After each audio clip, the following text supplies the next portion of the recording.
del tiempo. Cielo parcialmente nublado en la ciudad de Buenos Aires, la temperatura 16 grados 9 décimos, humedad 71%. Para lo que resta del día, baja probabilidad de chaparrones aislados hacia la tarde-noche y una temperatura máxima que rondaría los 18 grados. Tránsito al instante. Ya queda liberada la avenida de Mayo a la altura de Pellegrini. Tras una protesta, los manifestantes están sobre la vereda por el momento sin afectar la calzada. En el ramal Campanas de Panamericana, mano al norte a la altura de Benavides, se registró un accidente y hay demoras. El resto con buena marcha. En la avenida Lugones quedan retrasos a la altura de la cancha de River y también en General Paz, zona de Mataderos en dirección al Río de la Plata. Trenes subtes premetro funcionan a horario. Economía.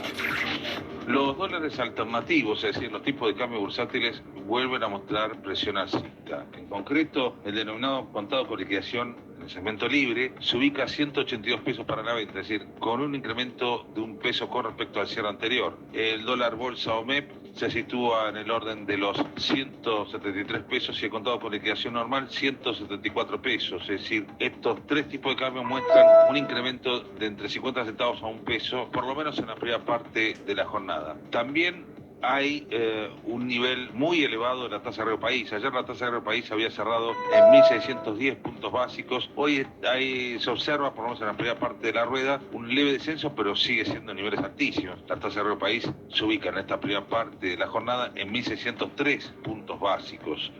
Lo que hace a la Bolsa de Comercio de Buenos Aires, dentro de un contexto de los mercados a nivel global más positivo, bueno, el índice Merval de la Bolsa porteña registra un incremento del 1,1% en la primera parte de la rueda, y en lo que hace al valor del dólar paralelo, por ahora el mismo se mantiene estable en 185 pesos, pero el mercado sigue muy de cerca la evolución de las reservas del Banco Central. Las reservas del Banco Central ayer cayeron en un nivel de 1.900 millones de dólares por el pago que tuvo que hacer el Tesoro argentino al FMI, por el pago de la primera cancelación de capital del stand-by que suscribió el gobierno anterior. En este caso se trató de 1.900 millones de dólares. Las reservas se ubican en 43.177 millones de dólares. Pero si uno le agrega la evolución de las reservas monetarias en el transcurso de todo el mes, al margen del pago de la deuda, de lo que es la deuda con el FMI, en definitiva, las mismas están cayendo más de 1.000 millones de dólares. En concreto, las reservas, mes de septiembre, van a caer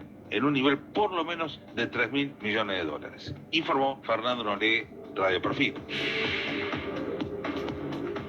Oficializan el nuevo piso de ganancias. Por decreto se llevó el mínimo no imponible de 150 a 175.000 pesos. La medida electoral que comienza a regir desde hoy también exime del pago en el medio aguinaldo de los trabajadores que en promedio mensual no superen esa cifra. Con esta actualización, más de 1.200.000 personas dejarán de pagar ganancias. Argentina apelará el fallo de la Cámara de Comercio de Estados Unidos por la exportación de biodiesel. La Cancillería informó que trabajará con el sector privado para revertir esta decisión que ratifica la imposición de altos aranceles al biocombustible argentino. Luis Subizarreta, presidente de la Cámara Argentina de Biocombustibles, consideró que los argumentos con los cuales justifican la medida son falsos.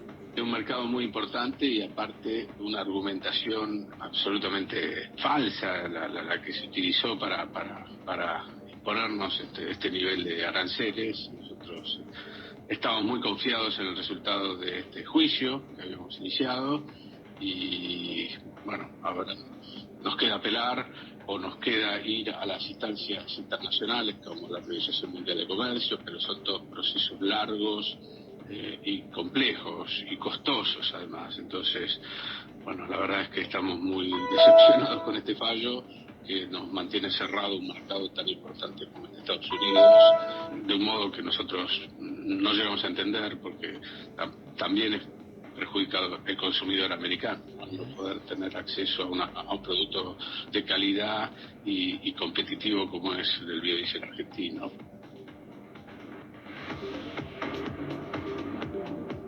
El secretario de Energía dijo que las tarifas deben aumentar, pero muy por debajo de los salarios. Darío Martínez ratificó la postura del gobierno de mantener planchado el valor de los servicios y no realizar aumentos mayores a un dígito. Además, el funcionario remarcó que es necesario que el salario real de bolsillo aumente. las tarifas deben evolucionar, pero por debajo del salario. Nunca debe crecer más del salario, porque lo que necesitamos es que no genere un esquema donde la persona que trabaja tenga que destinar más dinero a pagar la tarifa y menos a consumir bienes y servicios. Vamos en un esquema donde tiene que evolucionar por debajo del salario.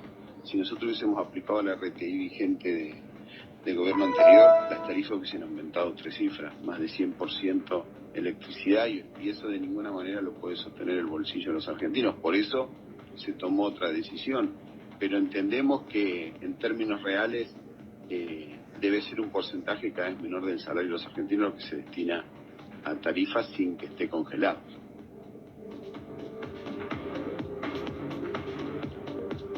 En agosto se registró el superávit comercial más alto desde noviembre de 2019. Según el INDEC, las exportaciones treparon a su nivel mensual más alto desde 2013, alcanzando más de 8.000 millones de dólares. En tanto que las importaciones totalizaron más de 5.700 millones de la divisa extranjera, un 64% más que el mismo mes de 2020. Durante 2021, la Argentina acumula un superávit comercial de más de 10.600 millones de dólares. Internacionales. La vacuna Sputnik V quedaría fuera de la lista de las autorizadas para ingresar a Estados Unidos. El gobierno norteamericano aún no lo decidió, pero todo indica que al no tener la aprobación de la Organización Mundial de la Salud y de la Autoridad Sanitaria Local, no sería tenida en cuenta. En Estados Unidos solo están aprobadas las vacunas producidas por Pfizer, Moderna y Johnson & Johnson. En tanto, en Argentina hay más de 10 millones de personas que fueron inoculados con la vacuna rusa.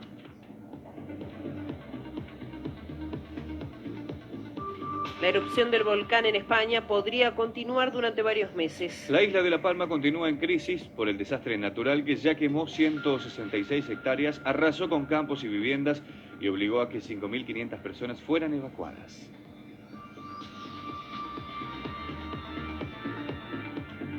Francia impulsa un ejército europeo junto con Alemania. El presidente Emmanuel Macron conversará este miércoles telefónicamente pedido con su par norteamericano Joe Biden. Será para debatir la crisis y lo que el gobierno francés describió como una puñalada en la espalda. Esto se debe al pacto de defensa entre Australia, Gran Bretaña y Estados Unidos para el Indo-Pacífico. El nuevo ejército europeo ha sido la natural respuesta frente al pacto. Un proyecto que impulsan especialmente Francia y Alemania, las dos mayores fuerzas militares europeas. Boris Johnson advirtió que la humanidad está en riesgo por el cambio climático. El primer ministro británico aseguró que la cumbre que se celebrará en noviembre en Escocia será un punto de inflexión y llamó a las naciones a escuchar las advertencias de los científicos sobre el cambio climático. Al hablar anoche en la Asamblea General de la ONU en Nueva York, Johnson hizo un enfático llamado a los líderes mundiales a comprometerse para frenar el calentamiento del planeta.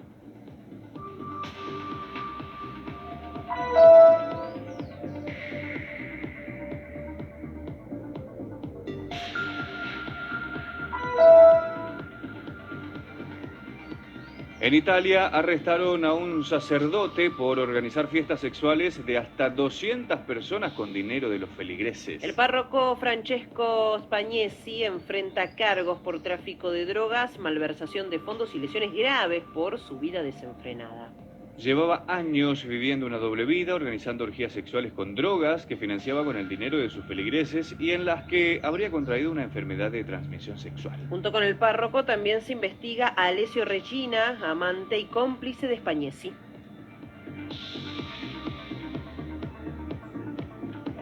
Yemen se enfrenta a la tercera ola de COVID-19 en plena guerra y con el 99% de la población sin vacunar. La Confederación Internacional Oxfam denunció que la comunidad internacional está en deuda con la población yemení, quienes tienen una de las tasas más altas de contagios del mundo. Los casos de COVID registrados y la tasa de mortalidad a causa de la enfermedad se han incrementado en un 420% el último mes. De estas cifras están excluidas las infinitas muertes de personas en sus hogares por la carencia de test y de camas en hospitales. La más completa síntesis informativa del mediodía.